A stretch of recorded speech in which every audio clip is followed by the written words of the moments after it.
Good afternoon, everyone, and welcome to, as we are celebrating Black History Month. I'm so delighted to be here to host you and to host our partners, Black Business Network and Black Excellence Network UK. And in partnership with them, we are having this webinar where we have got uh, some of our corporate partners coming together to open up doors for Black businesses. This is about how can we make sure that as part of our MSDUK's mission and work of the last 15 years, how can we make sure that we keep opening doors for Black businesses? Those of you who don't know me, I'm Mayank Shah. I'm the founder and CEO of MSDUK. Before we start, just wanted to go through the agenda for today. As if Sean, next slide, please. We are going to have our corporate panel session and introduction at 40 past 3. And then at 4 o'clock, the panel session would continue, and we have a breakout session at 16:55 for half an hour. This is when our corporate partners would be going into breakout sessions to go through more detail about their procurement processes as well as opportunities. And it would also provide the businesses who are in those rooms, selected businesses. We know that there's a huge number of businesses attending today. We'll try to provide opportunities to as many businesses as possible. But the whole idea is that during that breakout session, you will have a chance to pitch and do a 90-second elevator pitch to the corporate buyers that will be in that room. I'm so delighted to open this session. And let me share a little bit, because I know many of you who are here do not know about MSDUK. So I just wanted to share a few things and history about of our work. So let me share my screen. What we are talking about over here, and I always remember this famous words of Reverend Jesse Jackson: when everyone is included, everyone wins. And this is what MSDUK is trying to do and achieve for last 15 years. We're trying to make sure that corporate supply chains are diverse and inclusive, and we offer businesses, ethnic minority businesses from all over the UK, opportunity to access mainstream supply chain opportunities. A very quick 15 years of history. We are the only advocacy organization in this country that certifies ethnic minority businesses.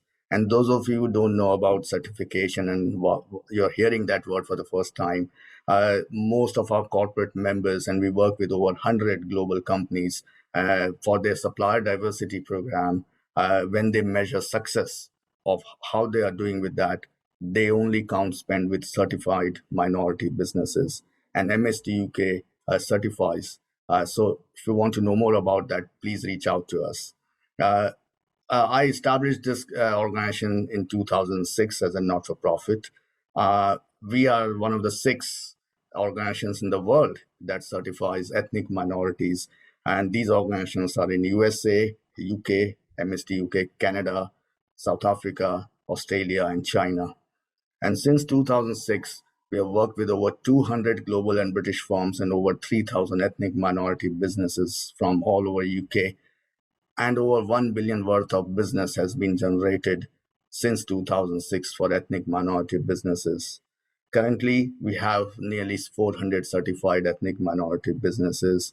We have our head offices in Leicester with a team of 20, and currently we are serving 91 corporate members, and we have plans to expand into 3 European countries by 2023. So that's a little bit of history. But what I want to talk today about is the contribution that ethnic minority businesses, including Black businesses, the significant contribution that they make to the British economy. At the same time, they are still underrepresented in different aspects of life. Research has been done for so many years, but MSDUK launched the biggest ever research in 2020, last year in 2020, to measure the economic contribution of minority businesses. This report is available on our website to download. But some really good statistics that came, some really positive statistics that came, but also some alarming statistics that came. So let me give you a top level information about that. So there are 6 million businesses registered with Companies House in this country. Out of them, 1 million businesses are minority, ethnic minority led. They employ 3 million people. That is 10% of the UK's workforce. And they contribute 74 billion to the UK economy. That's a significant contribution. This report also came with a top 100 ethnic minority list of top 100 ethnic minority businesses. And sadly, only 1 out of 100 is a black business. That's the reality. But at the same time, the positive thing that has come out in that report, and I'm going to read a paragraph of that because that's important, that black people in the UK are very entrepreneurial. On average, between 2002 and 2018, 1 in 12 black people of working age was starting a business or had just started one. They were thus much more likely to be nascent entrepreneurs than Asians, which are 4.6%, and more than 3 times more likely to be starting a business than white counterpart, 2.7. That's a significant number when you talk about black businesses starting entrepreneurship, starting into business. But the challenge is survival. Challenge is how are they growing? And that's where the gap is when you start looking into the ethnic gaps in ethnic different ethnic communities. And I think this is important. These kind of events are trying to bridge those gaps. And we as an organization are really committed to making sure that we provide opportunities to everyone. And that shows in some of the stats we have of our network. uh, you know, as I mentioned, we have more than 400 certified businesses, but nearly 3,000 businesses in our network. And if I then we look at the breakup of those businesses, 55% of them are Asian, but 34% of them are black. And if I include mixed race also in that, we are talking about 42%. That is really good number and good balance. If you look at the number of Asian businesses to number of black businesses in this country. So we are really proud of our achievement, and we are continuously making effort to make sure that we keep increasing the number of black businesses in our network. But the real gap we still find is the size of black businesses. And if you look at the graph over here, the Asian businesses, how they are successful in different sort of their range of turnover and compared to black. And that's where our effort and our work has been to increase capacity of these businesses and make sure that we provide them support and invest in their development. And that's very, very important. Some success stories of black businesses on our network, and I've just highlighted a few. Some of them are joining in the panel tomorrow when we are bringing some of these successful minority businesses, black businesses, to share their stories, and you will hear from them. So please make sure that you attend tomorrow's event also. But these are some of the names and some of the companies that we have benefited by getting into corporate supply chain. Microfresh, Byron Dixon, OBE. Again, they are one of the success stories. MDC Group, they are well established. Daniel Taylor, MBE, they run a very big, successful interior design company, fit out company in London. Magnetic is a creative agents company. Hailbury, started by a black woman, and Denise Nurse and Janvi Patel are Asian. And now they sold. The business was acquired by a very large American company, but they were part of our network and hugely successful. Scouters Consultancy is very new, and Capsule is a startup company. Again, they are going to be on the panel tomorrow. So there are some really good success stories that have come out of MSDUK for black businesses. But what can we do more? I think this is my challenge to everyone. Uh, to our partners like Black Business Network and Black Excellence Network that we are partnering today, I think we need to all come together. I'm a great believer in collaboration, and I think we need to work together to open doors and support Black businesses. MSDUK is committed to this. We are committed to make sure that we are inclusive in all aspects, and we want to work with you to make sure that we open more doors.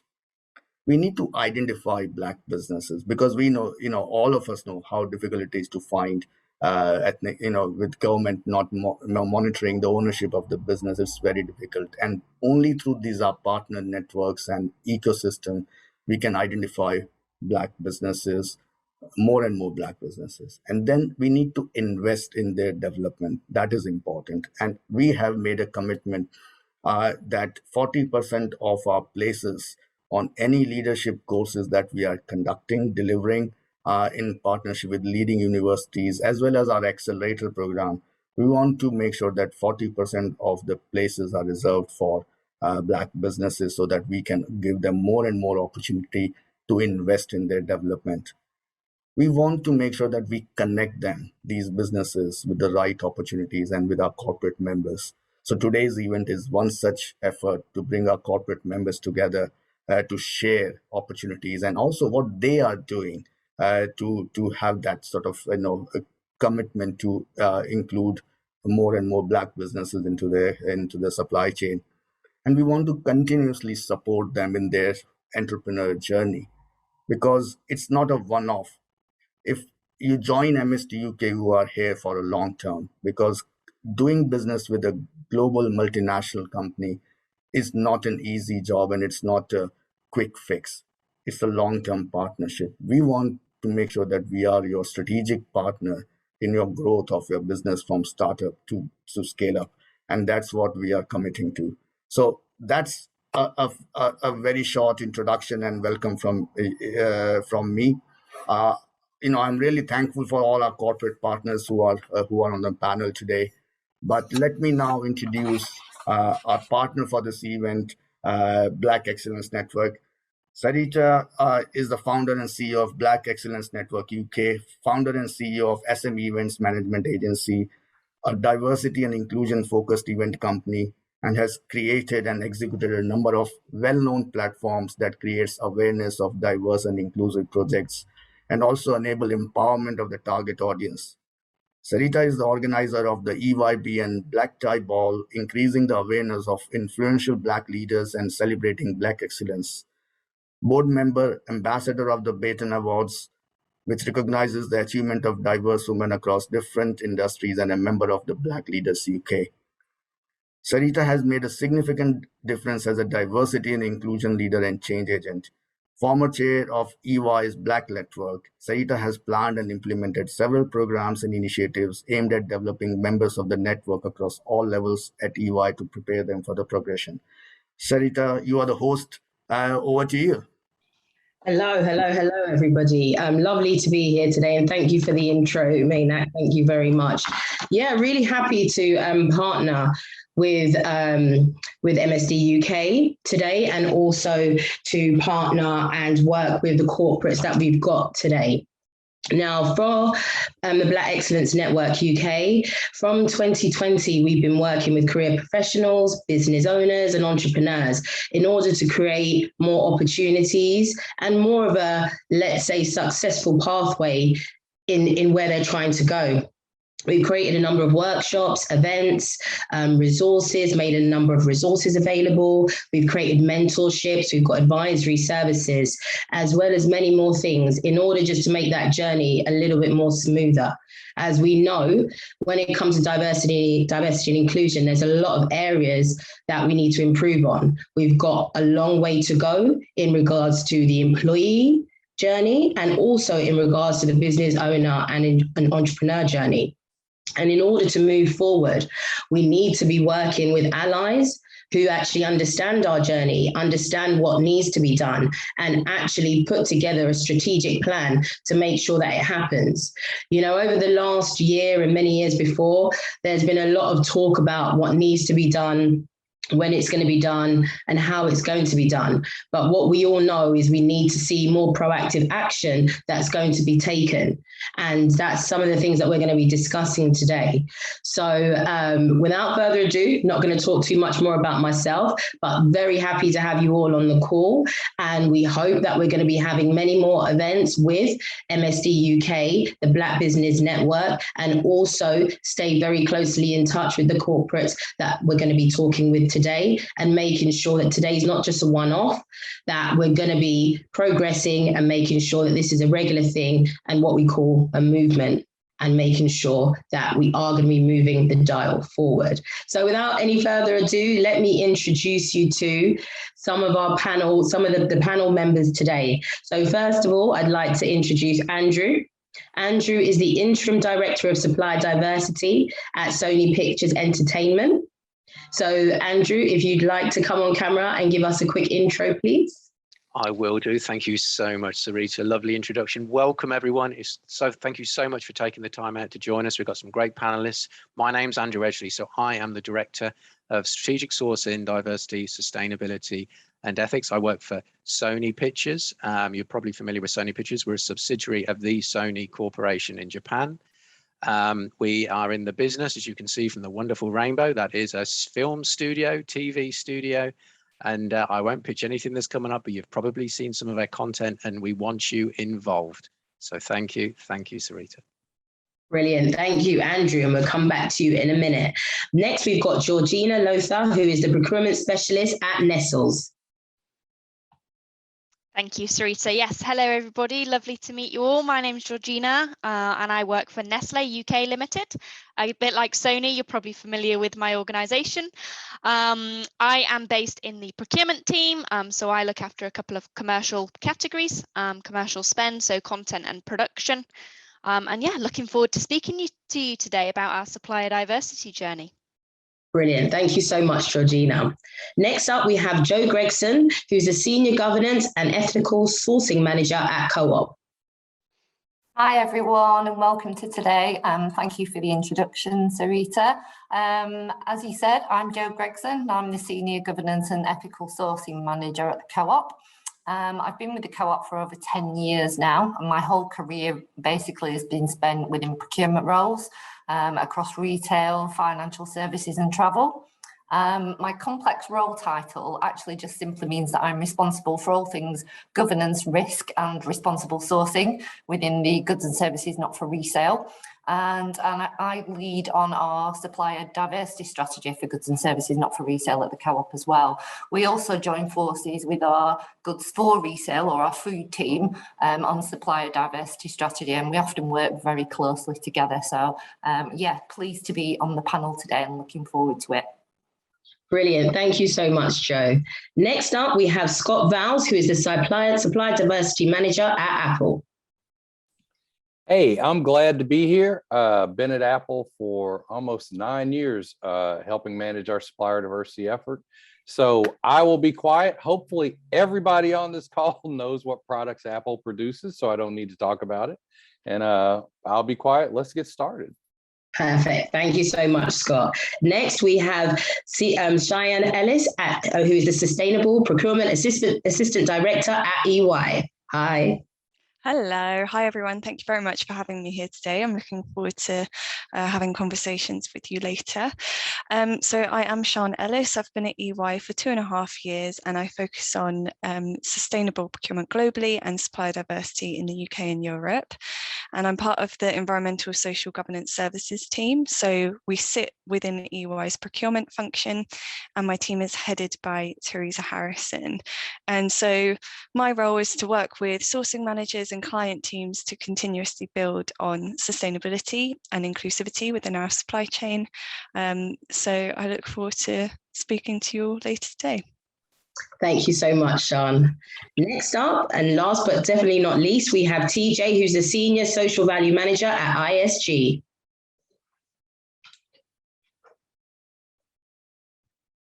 Hi, everyone.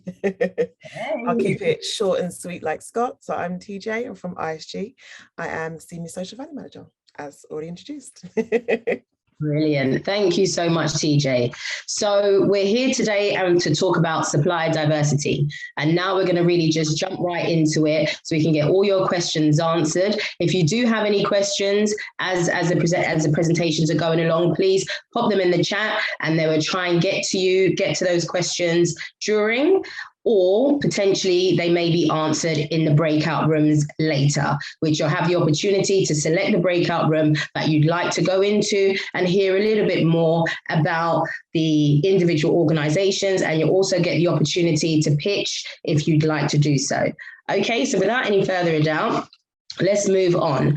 So let's go to Andrew first of all. So Andrew, if you could give us an overview of the corporate procurement process and how it works at Sony.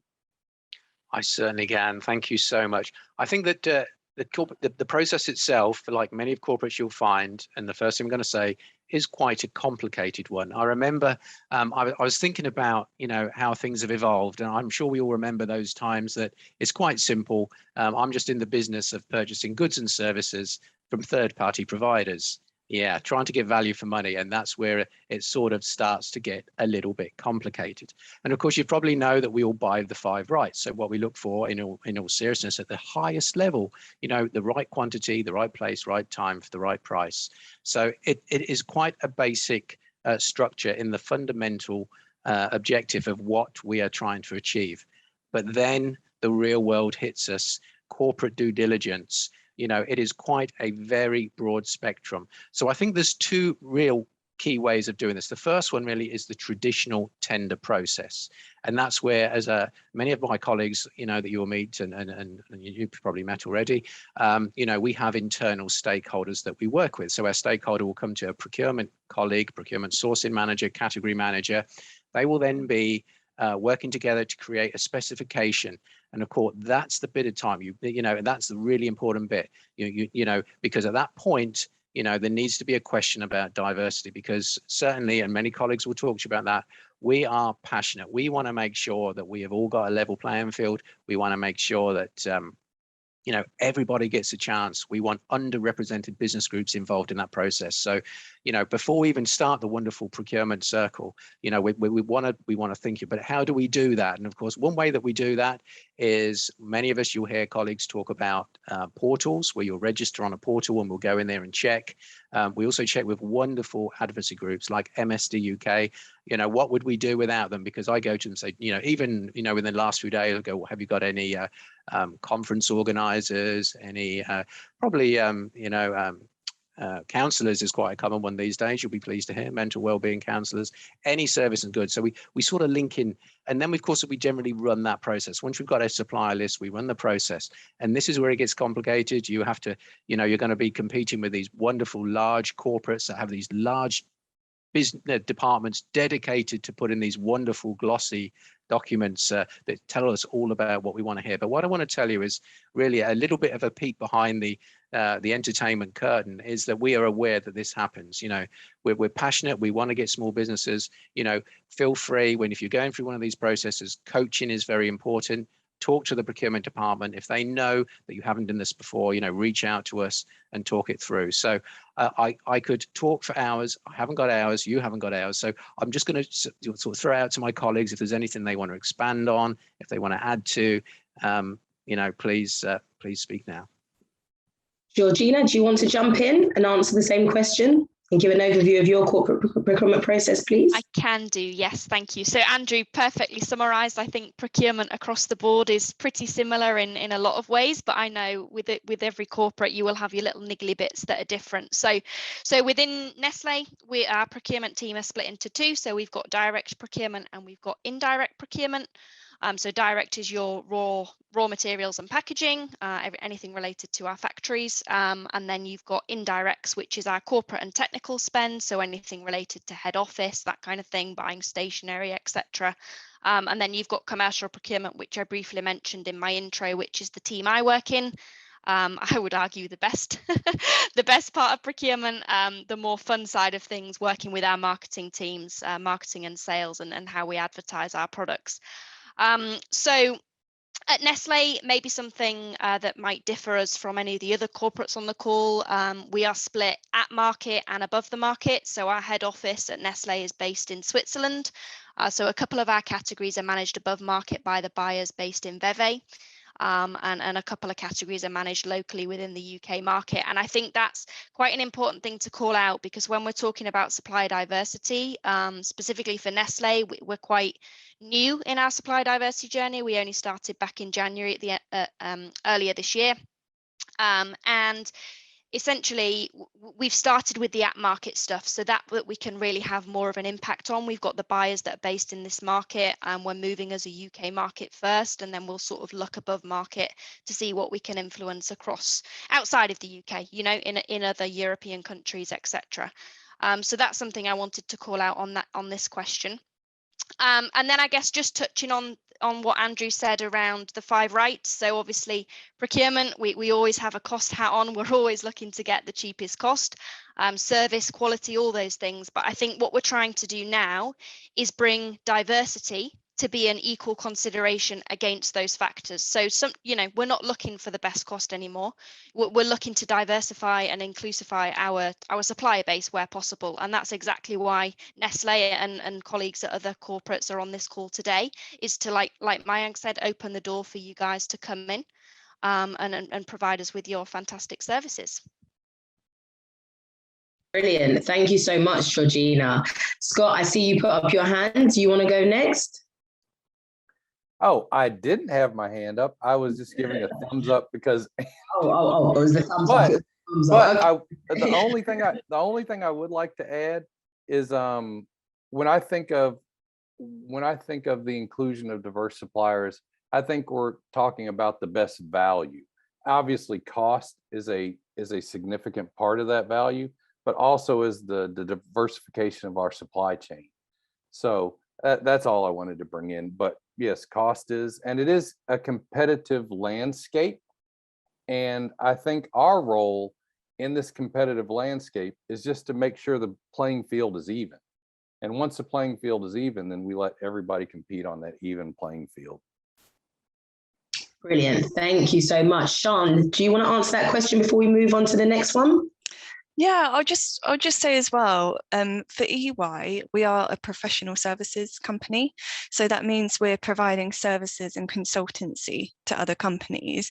We don't actually manufacture anything ourselves. So we're a little bit different in that regard.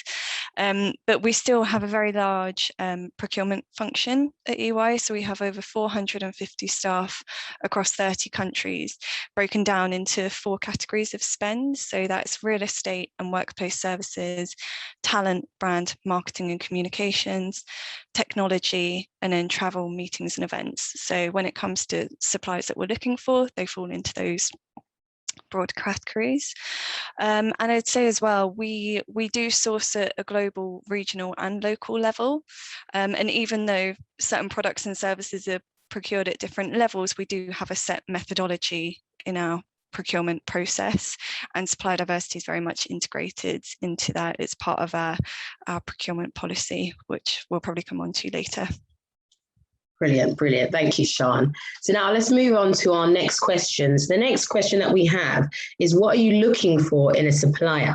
So let me jump to Jo with that question, please. Yeah, sure. Thank you. What do we look for in a supplier? Well, I think there's a main one for me, and that's about capability, and that's across all the 5 right areas that we've talked about. We're very transparent. We don't favour one supplier over another, but we do look deeply into their capability. I think with the challenges of the food retail sector right now, and that obviously applies to us as a co-op, cost is becoming more and more important, but it isn't the only factor. We've already spoken about this, and we'll always choose suppliers. I think it was Scott that talked about the fact that it's always the best overall value of what we can offer. We're often open-minded about who that is, particularly when innovation is presented as well. And where we see opportunities now with capable minority-owned suppliers, we do embrace that, and we try to help them through the processes. We've all got complex processes, and I think we'll kind of come on to that a little bit more as one of the barriers. And sometimes our procurement processes are complex, as well as our due diligence, and it can put smaller businesses off, even if they're presented with that opportunity. I think as well, we're very purpose driven as the co-op, and we're driven around communities and the work that we do. Our members expect it. We're a member-owned organisation. So we also look for suppliers with very similar values to us, particularly when it comes to diversity and inclusion, and those who can bring additional community value, as well as delivering the actual contract. So it's not just kind of those 5 right areas anymore in the cost challenge. It's also about what else can be offered as part of that service and that whole tender offering. Often when we're finding a supplier that is great, but they can't actually commit to our contract terms and due diligence processes, it's quite difficult for us, because we do want to help to open those doors. So we are, using the portals to look for these suppliers, speaking to the relevant businesses to say, can you recommend anybody in this sector or this area? But we're getting to problems along the way. So we're trying to find out what those barriers are and trying to actually address those. But in terms of what we're looking for, I think the answer there is what I went to earlier, which is it's about that overall capability. We touched on it not being just about cost, but it has to be, a supplier has to win it on their own merit. And to me, that's about the capability.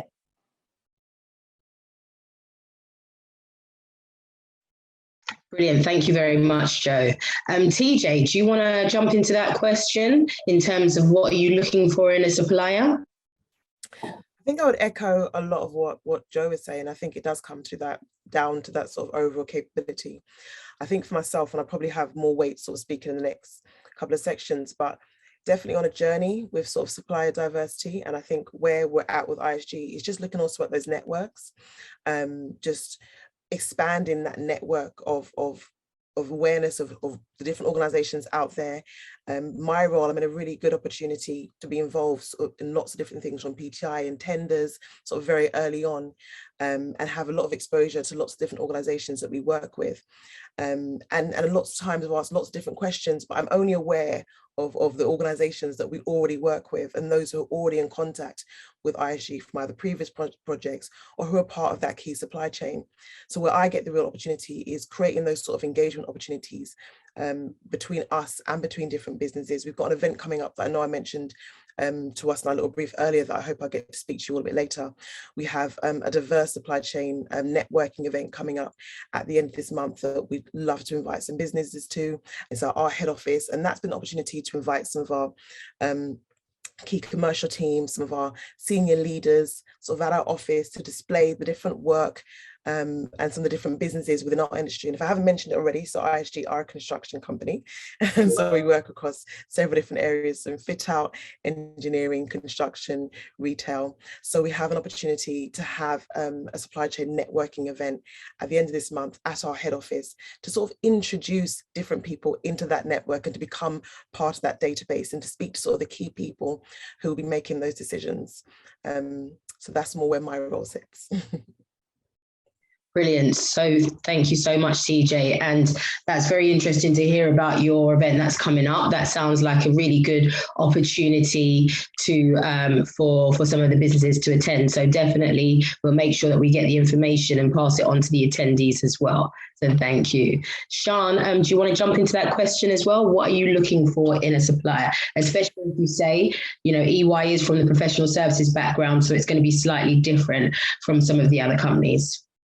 Yeah, so I mean, building on what other people have said, we obviously want suppliers that are subject matter experts in their field and that can provide the best solutions for us and our clients, because it's not just EY's own supply chain that we're considering, it's also our clients. And I'd say as well, from a practical standpoint, we do have commitments as it relates to environment. So we have carbon commitments at EY to be net zero by 2025.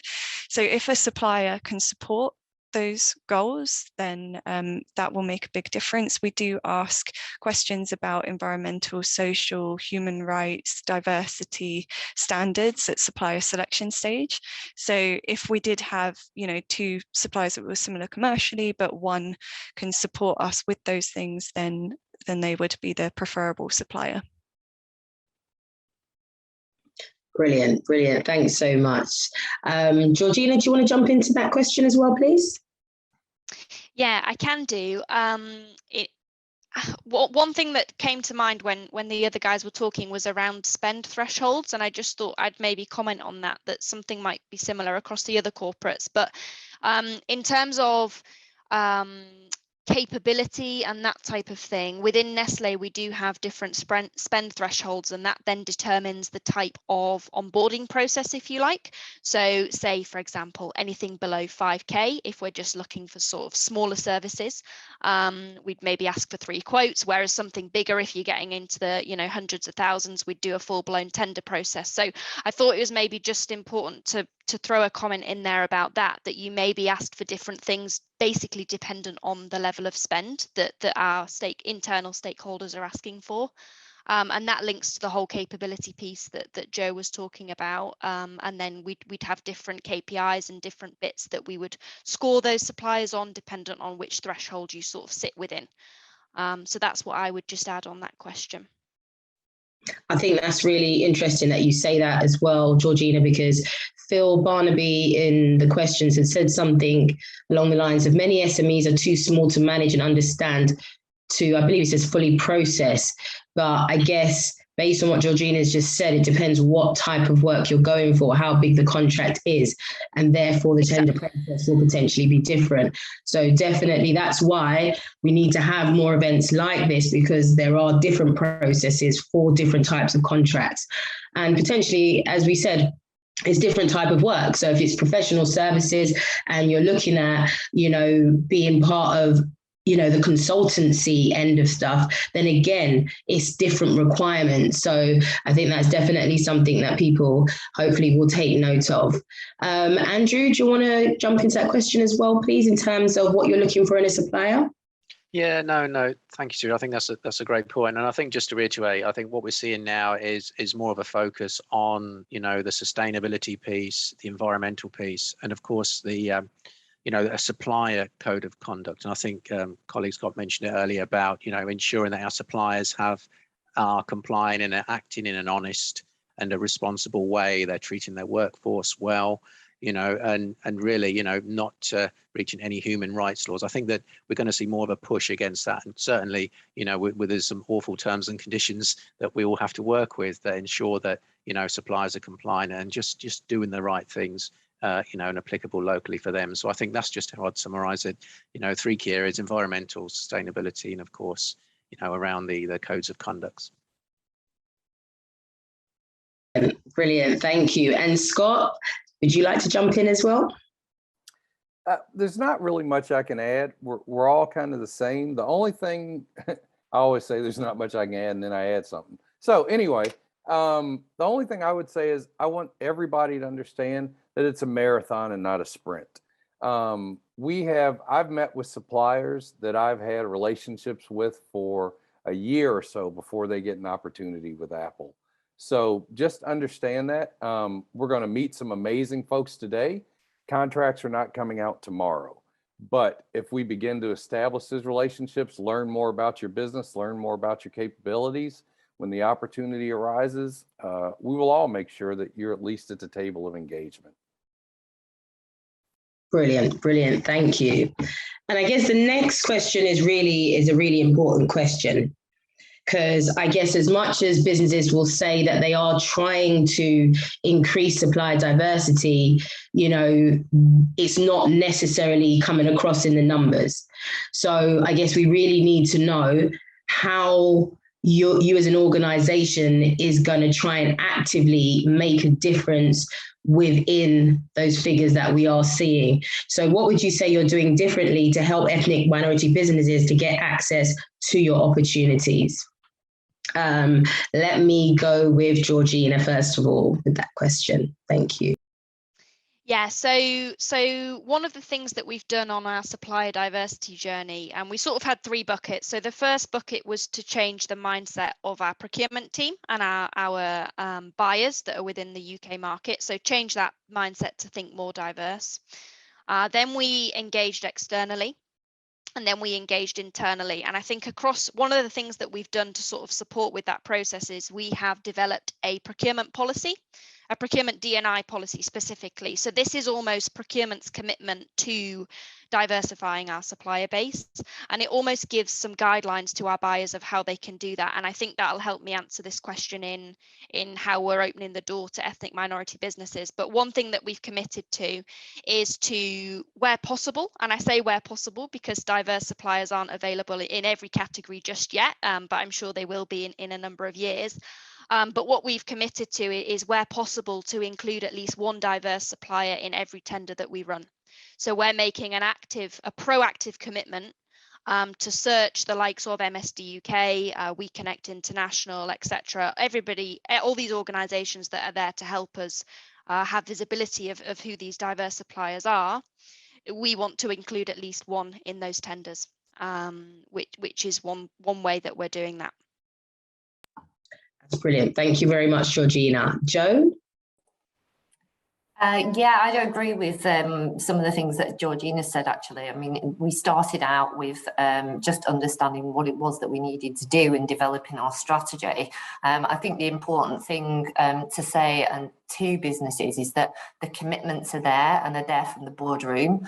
Our CEO at the co-op declared his commitments, and the co-op will be overtly anti-racist. He made many commitments around it last year in 2020, but it's a very strong tone from the top. And in terms of the way that the co-op is working this, that they've even got kind of program wraparound to make sure that whatever we are saying we are going to do on supplier diversity is tracked and managed, and has milestones against it. So the stuff will happen, whatever we commit to. I think that's important to say, to have that understanding.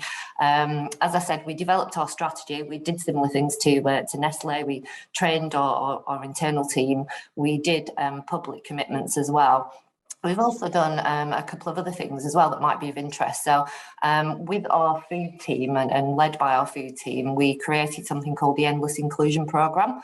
And this was all about bringing our own tier 1 suppliers together. And that was a mixture of, very large organisations and smaller organisations, and allowing them to talk in a safe space and to share best practice and their own inclusion calendars and review where they sit against a co-op diversity and inclusion maturity scale.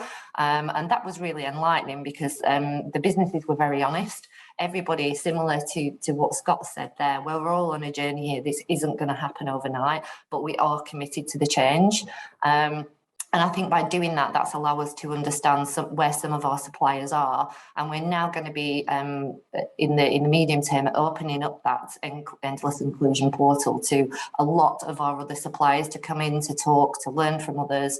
And I think that's really different. It's really cooperative and collaborative across our organisation. And that's going across our food business, our goods for resale and our goods not for resale. So a real collaborative opportunity there. In addition to that, we've also been, I think Georgina said, it's really difficult because the opportunities, there aren't always a supplier to match the opportunity or what we can see at the minute, because that is one of the challenges. Where do we go for this? Can we have a one-stop shop for it? It's just not there. So we have to go to several different companies for it. But what we are doing is talking to our tier 1 suppliers as well and trying to bring them on the journey with us, talking to them about what we're learning about supply diversity and sharing that with them, but also trying to, where we find a supplier that is really interested and we do feel they've got capability, if we can't take them on directly in the co-op, we're trying to push that into our supply chain, so via our tier 1 suppliers. And that's worked in a couple of instances as well. As I say, early days, similar, we only really started in doing this in earnest in January, so we're definitely on the way, but we don't have all the answers, I think is the thing there. I think the other thing about what we're doing differently is we're running our own supplier days. So we've got one coming up, and we're actually opening up those supplier days, not just about meet the buyer sessions. And I know we do some of these through MSDUK and other businesses, but we're also bringing in those suppliers direct to tell us directly one of the things we're going to be talking about, interestingly, we've got it on the agenda today, is about barriers to entry. Talk to us about it, but we're going to be bringing into that session our functions around the co-op, so people like our finance team, our legal team, our treasury team, to just really understand what all those problems are and how they're facing those barriers, and then talk together separately to talk together afterwards, as to what we can actually do. Can we kind of, lower our indemnities that we ask for in standard terms? Can we do things around our legals? Can we do things around our payment terms? So there really is traction, and you should be assured of that. On top of that, I think the other thing I haven't mentioned is this is kind of embedded across our whole business, but also it's in all of our objectives as well. So supplier diversity is in there. It's across the whole procurement team. And as I say, we do have a good strategy to support that as well. And we also have the commitment that, where the supplier is available, we will be bringing at least one into our tenders in the future. Brilliant. Thanks so much, Jo. Just to pick up on one of the things that you said. So in regards to, let's say, the opportunities that do become available, would you say that the methods that you have to get it out there need to be increased in order to create more awareness? Because I definitely feel like sometimes there may be opportunities, but people are just not hearing about them. Where we've got an opportunity to go out to tender, then we will go to the relevant businesses or the relevant portals, but MSDUK being one of them. Unfortunately, what we're seeing is a corporate challenge, and I don't know if the others find this as well, I'm sure they do, is that, we don't have one place to go for all of this. So we're going into different buckets of minority-owned businesses to try and find where those suppliers are. And we're trying to match that up based on a short bio or whatever it might be. We're also trying to meet as many of those suppliers as we possibly can. But you can imagine just how busy we are. So we need to try and make that a little bit more structured. And we do that through the buyer events. No, we don't necessarily throw our tenders out there, like the public sector do, and then invite people in to do that. May be something that can be done in the future. That's not done in terms of the co-op at the minute. But what I would say is there are also a lot of businesses that aren't necessarily registered with these organisations. So I would encourage that, because at the minute, don't know if everyone will agree, that's our route to it. And we don't have another route to it at the minute unless we've already met the supplier. I also agree with Scott on that, the point that he made in that it is a slow burn. We can have opportunities that are coming up, and we are very much aware of it. We do have this as a massive agenda point, but it's not always at the time that we first meet the supplier. It can be thought about and then maybe brought in when that opportunity comes up and that contract is exited in 12 months' time. And that's the point when we'll bring it back in and have a proper discussion around it. So I would just say for suppliers, the advice is to register with these businesses if you can do, because that's the corporate's way of getting to them. But also, bear with us, because we're trying to find those opportunities. We really are, and we're trying to bring you all into that. Brilliant. Thank you so much for that, Jo. Andrew, if I could throw the question at you in terms of what are you doing differently to help ethnic minority businesses get access to your opportunities? No, thank you, Susan. I think I sort of build on some of those comments. I think what we've noticed certainly internally is a drive in terms of individual objectives and key results. So, what that leads into is a big discussion around data, metrics and KPIs. So what we're trying to do, and it started probably about 3 years ago, where, we started with some very broad performance measures, individual performance measures, to say that, you will be more diverse. And now I'm pleased to say, we're quite specific. We nail down numbers, items, and it flows straight through. So, when you look across teams, and this isn't just a procurement challenge, as you know, this is an organizational challenge that we all face here. It flows through the organization. Everybody's measured it. And I think, for us, the metrics is a wonderful discussion, because in certain areas, I don't want to mention the two letters, the US, but there's some wonderful systems that are about 20 years ahead of where we are here in Europe in terms of the way that they can understand and report data.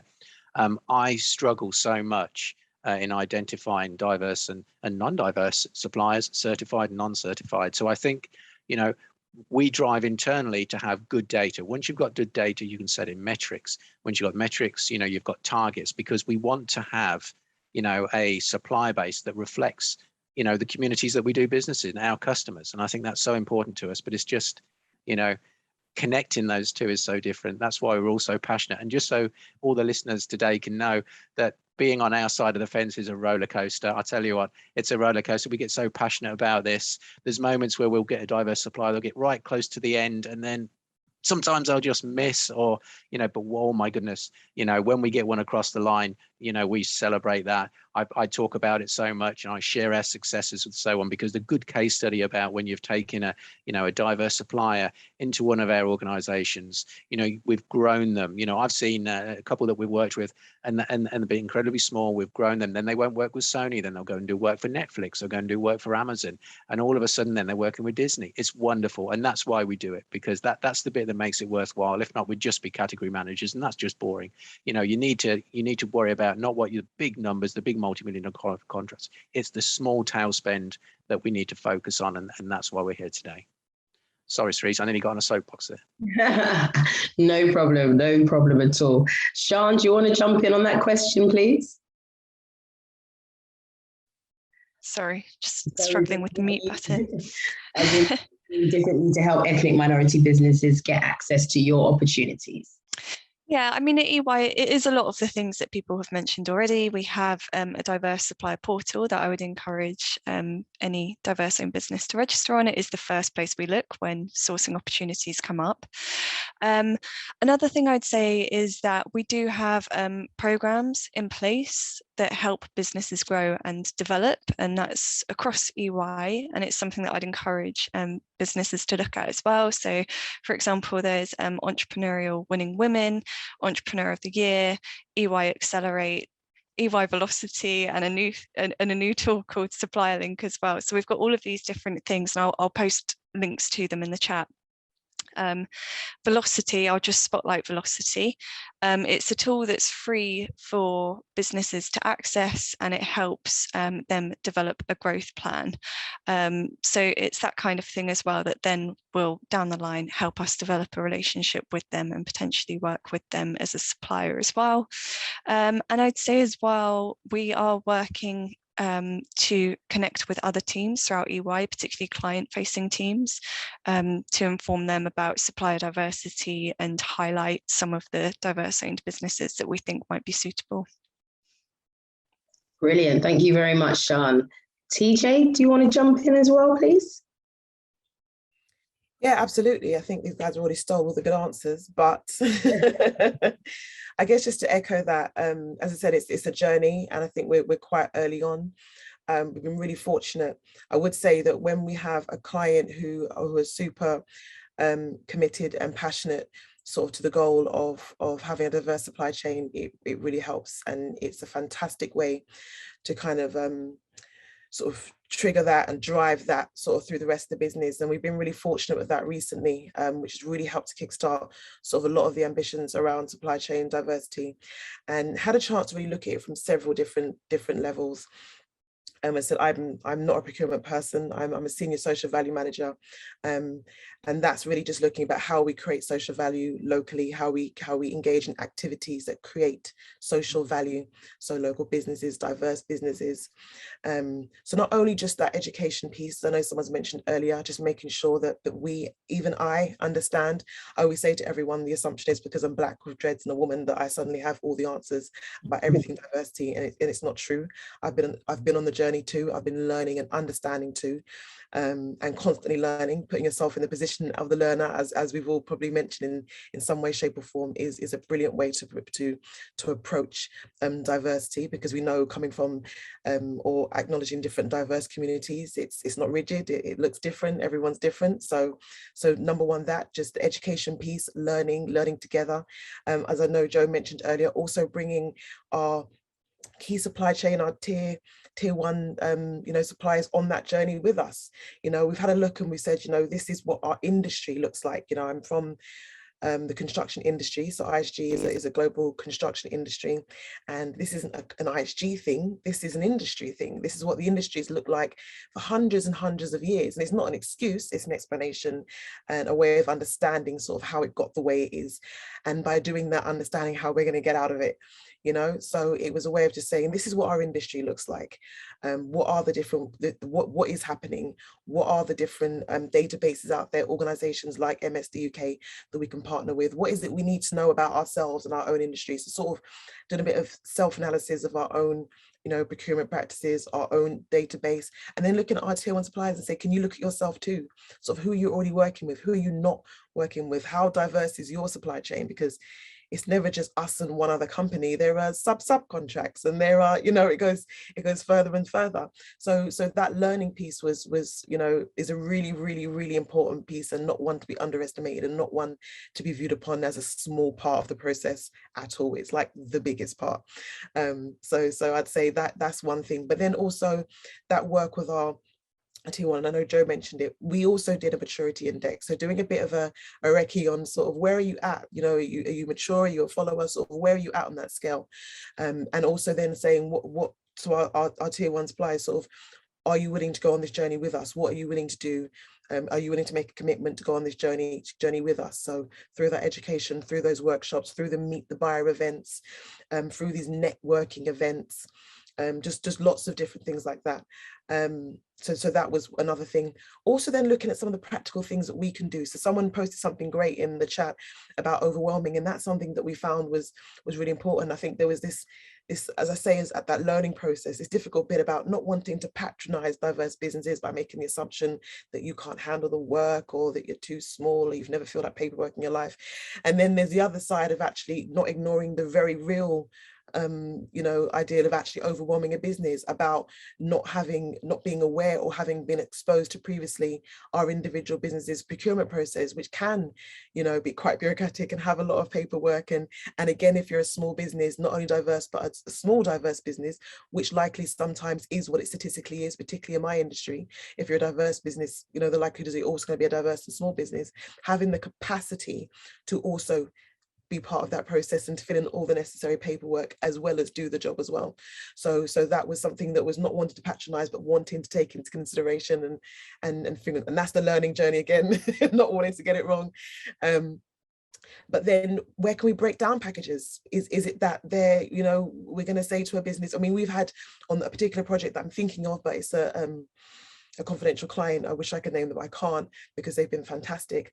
But, you know, we've approached diverse businesses when they said to us, get as many diverse businesses as you can. We've approached businesses that hung up the phone on us because they thought it was a joke, like, you're not offering me this work.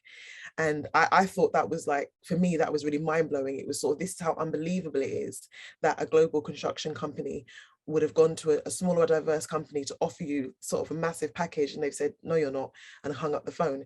So it was sort of then, you know, what are those barriers? What are the barriers that we're creating? What are the barriers that exist? What is making it difficult maybe for business to either engage with us or for us to engage with them? Then looking at how do we break down packages? So then in managing risk, in managing some of those barriers and some of those challenges, can we work with our tier 1 and our key suppliers to say, let's break down these packages? Can we offer parts or percentages or parts of this package to smaller and diverse businesses? So rather than overwhelming and saying all of a sudden, hey, here's £5 million worth of work, which is great, but also probably really overwhelming. And we don't want to set anyone up to fail, because what that does is we then scare you up and you're going to keep hanging up the phone on us. Or I put you in a position where you're not going to be able to perform to your best, and you're not going to put your best foot forward to represent yourself in your best way to the business. And then for future work, they're going to say, oh no, they couldn't handle it. So it's the two ways you want to do it. So how do we break down packages? If there's 10 floors, can I offer a diverse business? Floors 1 to 4.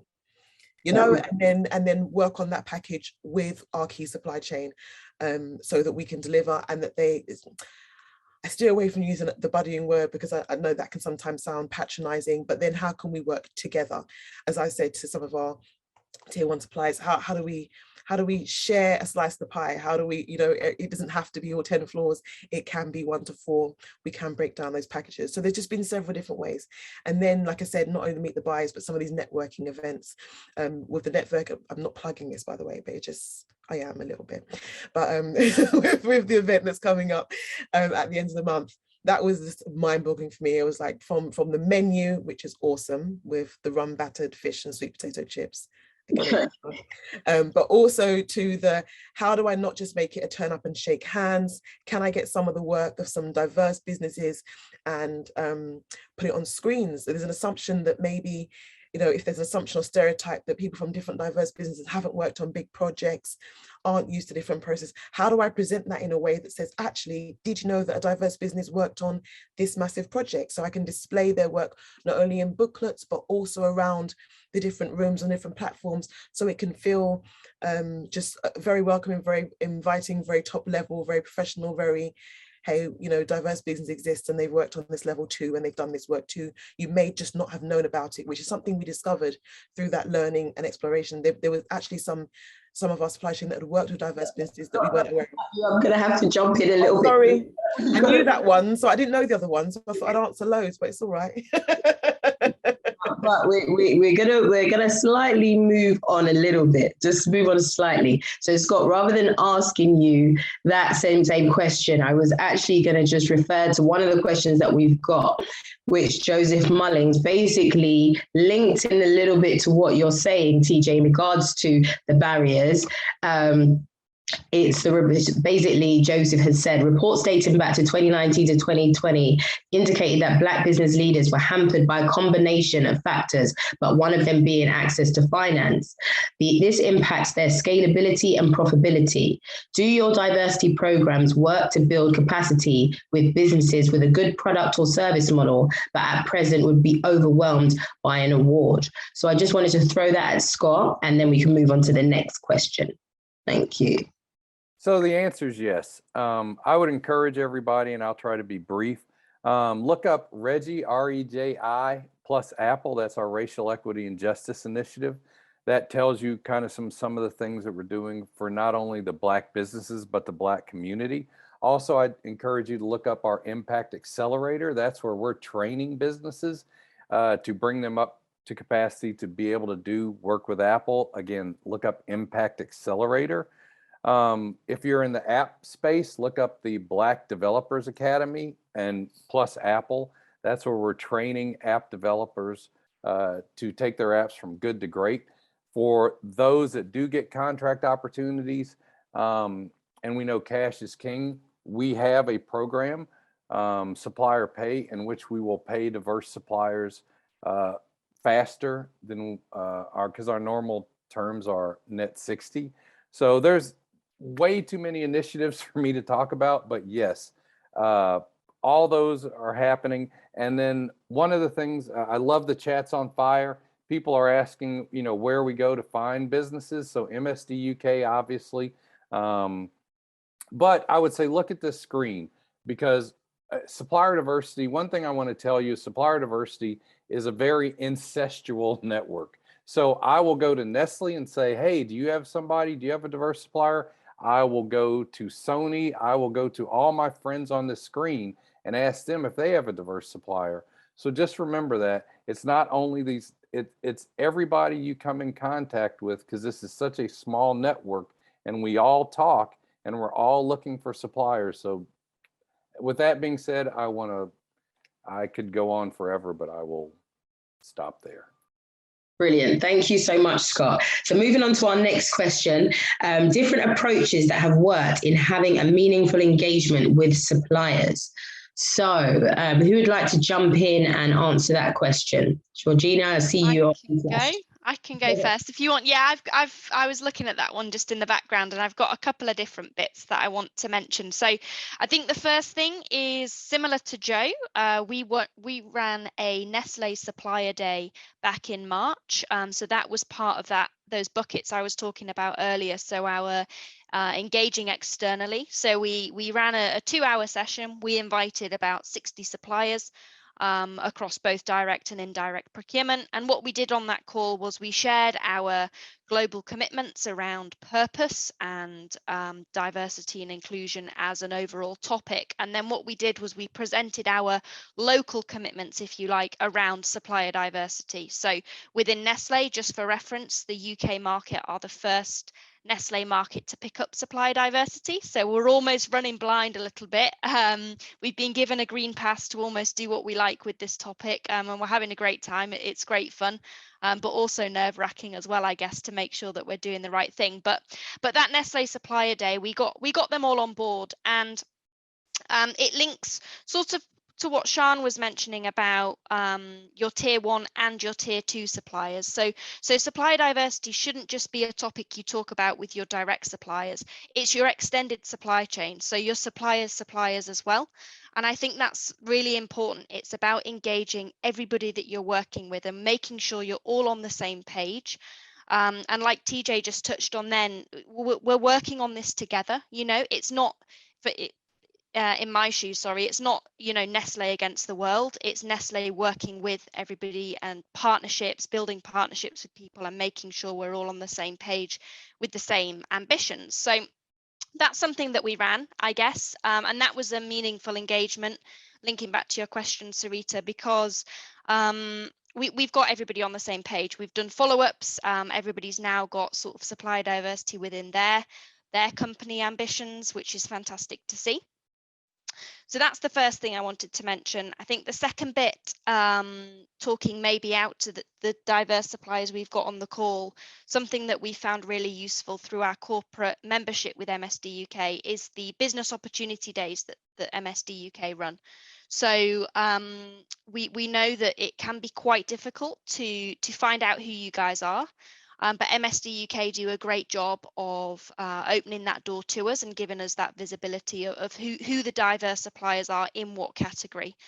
So when we've got a need, when we've got a tender coming up, we can just simply look at that list. We can talk to people at MSDUK and say, look, have you got anybody fit for this category? And then we meet you guys and go from there. So that's another way that we're having meaningful engagement.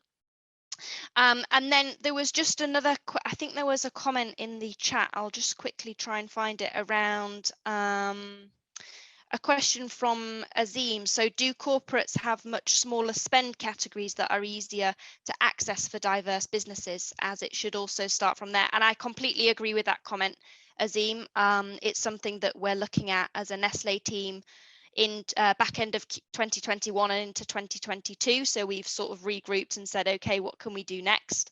And one of our goals is to start looking at those smaller, more influential categories. So when I say influential, it's sort of two parts there. It's the first bit is where we have lots of diverse suppliers available within one particular category, but also, as I was mentioning earlier, around strategies and how categories are managed, perhaps those categories that have a bit more of a lenient strategy where we can have more of an impact on diversity. You know, we don't work with massive suppliers that, you know, maybe like our media suppliers that we work with, maybe smaller categories. Let's target those first, and it's almost low-hanging fruit.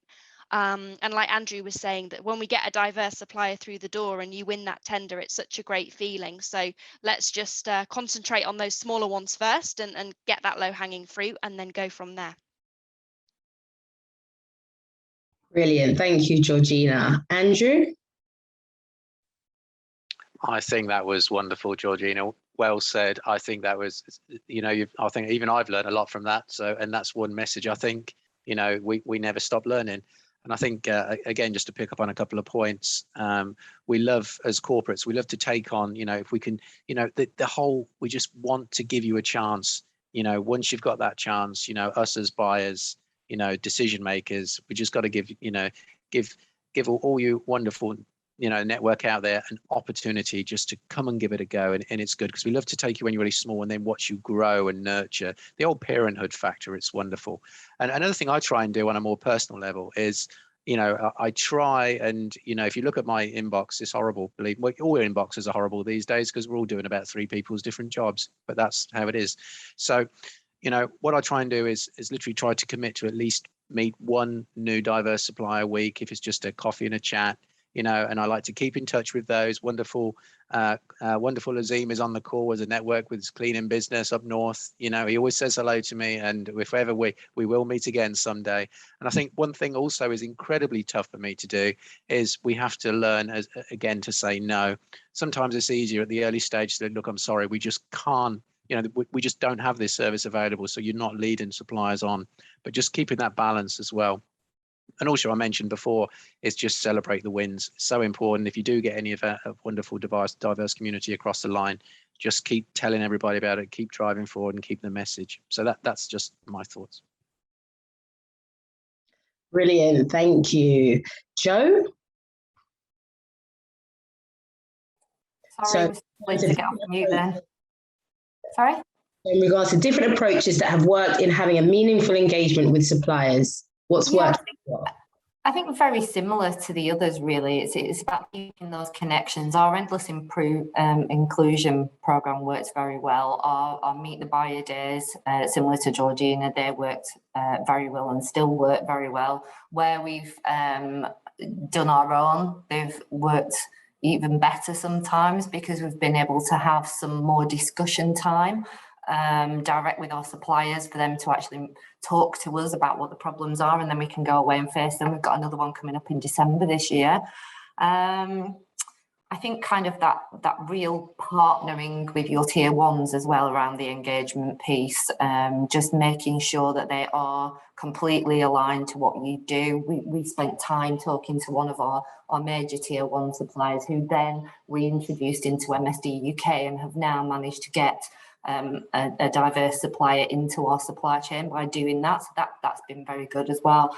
And I think the other thing as well, this year we made changes to our annual supplier conference, and we'll be doing exactly the same in March or April next year, whenever we decide to hold it, in that we've brought diversity in, supplier diversity in as a key theme throughout it. We actually we had Mayank speaking at the last one, and he was talking to all of our supply base, our tier ones and tier twos, talking all about what we were going to do. We shared our strategy, our thoughts, our purpose, our vision, etc., and everybody kind of got bought into that one thing. And then what we've been able to do is continue that throughout the year. So I think definitely the conference positioning, if you've got anything that goes on annually, you know, we make sure that that's included in that level of engagement. But other than that, yeah, similar to what everybody else has been doing, and we just keep kind of chipping away at it. I think that one of the difficulties is that we'd love to be able to talk to suppliers every single day and meet suppliers every single day, but we've all got a lot on as well, and we all need to try and balance it to when that opportunity is arising. And what I would say is trust who you're talking to, because we are serious about this. And if they say there isn't an opportunity yet, but there's something that might come up in 6 months, the last thing you want to do is bombard them every single week. The best thing to do is actually trust them, and they will come to you with that opportunity, because they've already in their mind that the seed has been planted, that you are capable of doing that, and we will come back to that when that opportunity arises. Brilliant, thank you so much, Jo. Sian, do you want to jump in? I think everybody else has covered this really nicely. One thing that I would say, it's just a personal learning, was I participated in being a judge at MSDUK's Innovation Challenge semi-finals, and that was a really eye-opening experience, to be able to hear pitches from a number of businesses and to read through, you know, their details, their presentations in detail as well, was really useful for me. And a colleague of mine who is not based in EY's procurement function, but who does have a lot of influence and responsibility as it relates to smaller spend, and also spend with some strategic suppliers as well. She was the judge at the finals as well, and so her experience was exactly the same, having a huge amount of enthusiasm and support for the businesses that we had met. And that meant that we've then gone away and advocated for those businesses and tried to promote them internally at EY. So I'd just say, you know, to the businesses that are on the call, if you can take part in the Innovation Challenge as well as any other events that MSDUK hosts, then that's a great opportunity.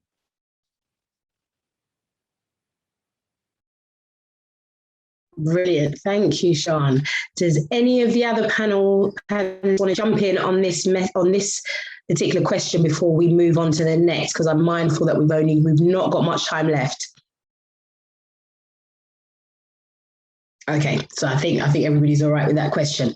There's a few other questions still in the chat, but let's get to the last question. Then we can come back to any other questions. So, from your experience, what are the main barriers / challenges for small, diverse suppliers, and what can be done to remove those barriers for a better buyer-supplier engagement?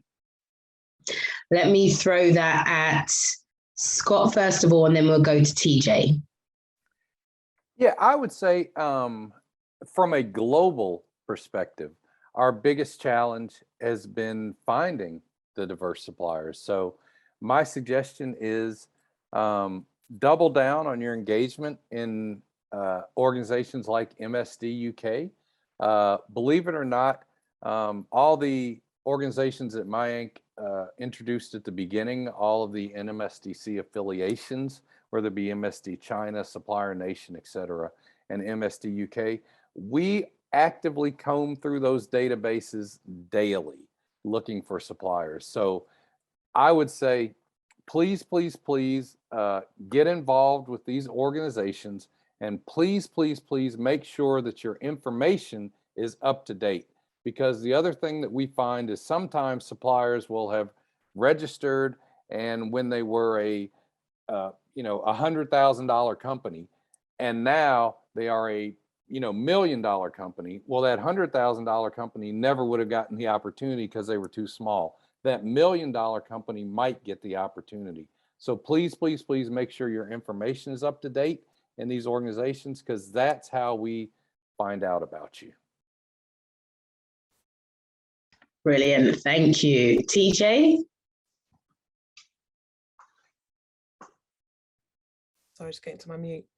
I think, yeah, there's things that I would echo from what Scott said. I know I mentioned some of them earlier. Again, I think network is definitely a big one. I think particularly, just the construction industry, just in general, I don't think it's an ISG thing, but I think, as much as there are processes in place, and I know Scott mentioned this before, I think, and Andrew mentioned this, people do know each other. They've worked together for long periods of time. There are, supply chain lists and databases. And I think expanding the networks wherever we can is really important. I think maybe also just understanding our particular procurement process, particularly if it's for a big project. I know ISG sort of being a main contractor, their procurement process might be kind of difficult, sort of getting that onboarding if it's not something you're used to. So I think understanding that as best as possible, I think, might present as a barrier, could present as a barrier. I think mention also again about the potential of possible overwhelming with larger projects. We've got projects from, 2 million all the way up to 150 million. Also where there might be any specialist packages, whether there are diverse businesses who are able to deliver or who exist within those specialist packages. But again, that's a learning and an educational piece. There might well be, and we just don't know about it. So again, that networking piece, that sharing of information and of databases and is really important. And those are, to me, possibly some of the key barriers, but also that educational piece. So just, again, bringing people with us on that journey, away from the business as usual activities, to engaging with different supply chain, to engage with people they're not as familiar with, where they may perceive there to be a risk, to engage with businesses that you're not as familiar with when time and cost is a constraint and things like that. So those are some of the barriers that I perceive there to exist. Brilliant, thank you so much, TJ. Joe, I can see your hands up. Yeah, I was just going to add to what Scott and TJ were saying there about barriers. I think, each RFP itself, when it goes out, presents its own set of barriers, and we have to deal with each one as they come along and as we see the opportunities with the diverse businesses. But the main themes that are coming through for us of what we're hearing feedback from minority suppliers are around, and don't get me wrong, we know how complex our procurement processes is. I think we'd all agree on the panel today how complex they are, but they're often there for a reason. So what we've got to do is balance the risk. Where can we actually adjust within that process to make things easier? So can we do something around payment terms at the end of it to ease finances? Can we do something around due diligence? Do we need to do as much if the risk isn't there? Or are we just doing the standard across everything? We're actually looking to pull together a number of people in a scenario in December to talk about our legal contracts, because they're very complex. They're hard to get your head around, and sometimes diverse on businesses, you know, if they are a smaller business, they don't have the finances to be able to fund, you know, lots of lawyer time to plow through co-op contracts to make sure it's all right for them and that they're protected and risk-free. So, you know, we are working on that. We are slowly, you know, battling with our lawyers to make things a little bit easier for businesses, and we will be kind of coming back round and leaping back round to show what we've actually done in that area as well. So contract terms, indemnities, all sorts of things like that, we're looking at everything to try and make it easier for you to kind of get into our business. But also, yeah, length of process is very long, and we all need to look at that. Brilliant. Thank you so much, Jo. And yes, that's a great comment in regards to finances. And we've had the Black Excellence Network UK have had events on the finance part of it as well for businesses, in terms of what is the best ways for them potentially to actually have the amount of finance that they need to actually scale up. So we've definitely tried to link in that end as well, but there's still so much more work to be done, because as you know, as you'll probably know by the figures, you know, the Black businesses again are have the least chances usually of getting venture capital finance as well. So that's something that, again, all of those things need to link into the process to enable businesses to be able to scale up, to then be able to make sure that they're in the perfect position to be, you know, successful in these types of contracts. Does anybody else, Andrew, if I could go to you just to answer that question in terms of barriers and challenges? Yeah, no, thank you. Just a final thought. So, Jo, you absolutely nailed the question, but I think I just want to assure the network that we are looking at so many different options. And one of the new school of thoughts is about having a diverse integrator, which will sort of sit and overarch. The diverse integrator will then sign up to the, if you like, this Sony framework. They will underwrite all of the awful insurance risks and $25 million worth of cyber insurance for a stationary contract and all these wonderful things that we have to put in place. So we've had some success in the US. We want to bring it to these shores and have a bit of a pilot. But all we'll say to you is, as Jo said, we know it's complicated, but we're looking at every opportunity. And in this model where you have an integrator or model that we have where one diverse supplier and all the smaller diverse suppliers will contract under that and provide those services to a large corporate via the integrator. So we're still thinking about that. It's all brand new. I haven't done it yet here, but we have had success in the US. So that's the final thought, Sarita, that we are thinking about these sort of important things. And of course, cash flow, cash is king, Sarita, as always.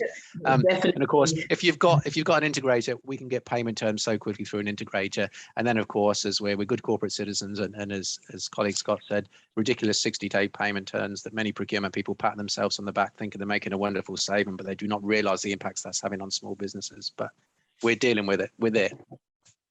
Brilliant. Sorry. Did you have a final say before we close this section? I'd just say it is echoing a few points that have been made, but in terms of navigating EY processes, we are developing a new tool. It's called Supplier Link, and we are working with MSDUK to make sure that that is open to MSDUK suppliers.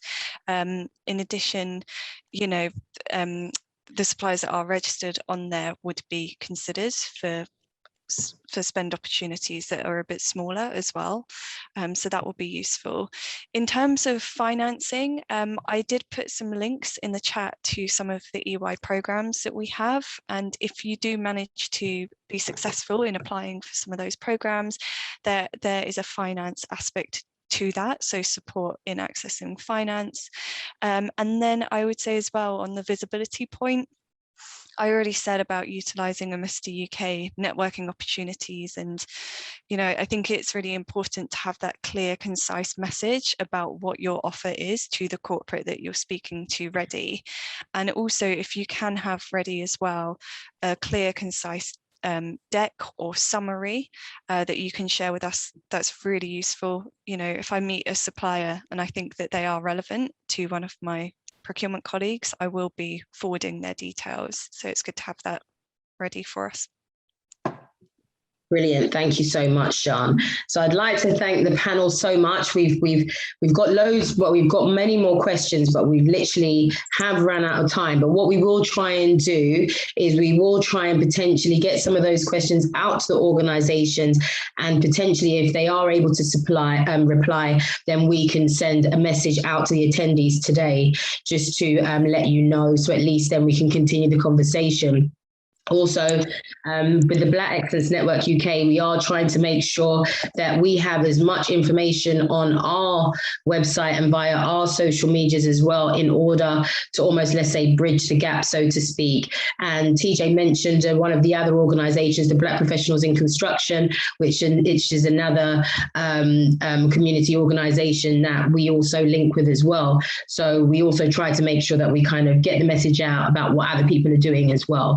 So we want to just make sure that, let's say, information isn't the problem, because we just want to make sure everybody knows as much as they need to know in order for us to progress as much as we can. So we're closing this section, but I'd like to thank so much the panelists so far for taking the time. It's been a great session, and we're going to be having more of these sessions. We've got the next section that's coming up now, where we're going to be asking everybody to choose a breakout room in a minute, and then they have the opportunity to talk further with the different organizations, and also they will get the opportunity to potentially pitch their business as well. And yes, the Black Professionals Network, which is run by Kike, is also a brilliant network of information as well in terms of careers and professionals as well.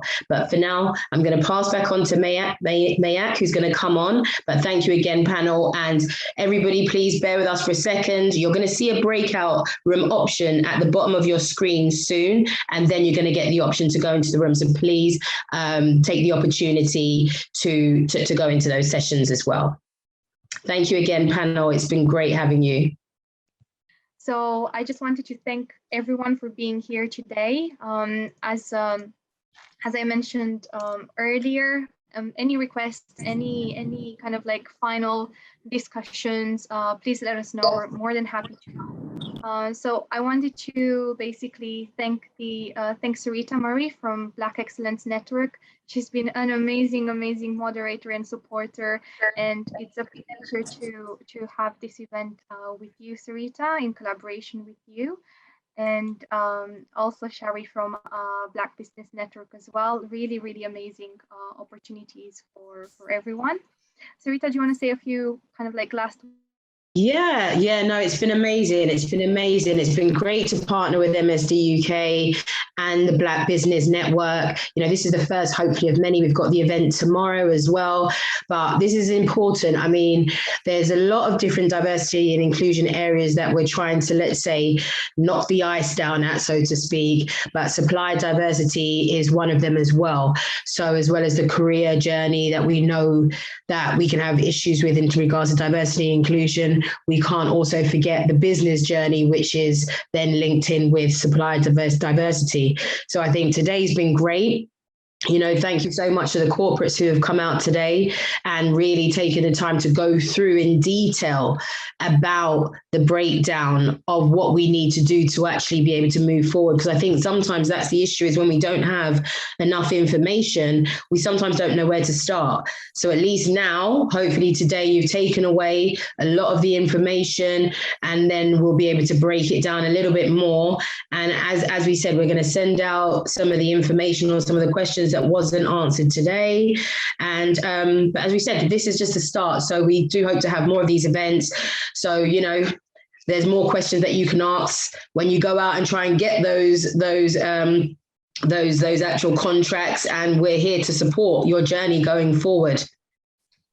Amazing. And I can thank you, Sarita. And I can see everyone is dropping their LinkedIns in the chat. So please go ahead and do that. And you can connect with each other as we close this event. I want to thank Andrew, Georgina, Joe, Scott, Sean, and TJ for being amazing, amazing speakers today. Thank you so much for continuing this journey with us, and it's always a pleasure to speak to you. And thank you so much to Shaher, CMAB, Sheena, Ricky, and Jean for the amazing MSDUK team that are always here to support and engage with the businesses. And thank you everyone for joining us today, all the amazing businesses. We want to hear more about from you and about you and the services and products you offer, so then we can put you in touch with the relevant people as well. And I have basically also left at some point in the chat, I can see everyone's connecting, the event that is happening tomorrow. It's basically hearing from like our amazing businesses that were successful in working with corporates, so doing business with global brands, practical tips, and successful Black entrepreneurs. It's tomorrow, Thursday, the 14th of October from 3:30 again. And I've left the Eventbrite for you to register. Okay, perfect. Fantastic. Ivana, you were fantastic. Congratulations. No, thank you, everyone. Perfect. Well, have a lovely afternoon. Thank you so much for being here, and we'll be in touch. Thank you very much. Thank you. Bye-bye. Bye. Thanks, guys. Bye. Bye, everyone. Thank you, everybody. Thank you.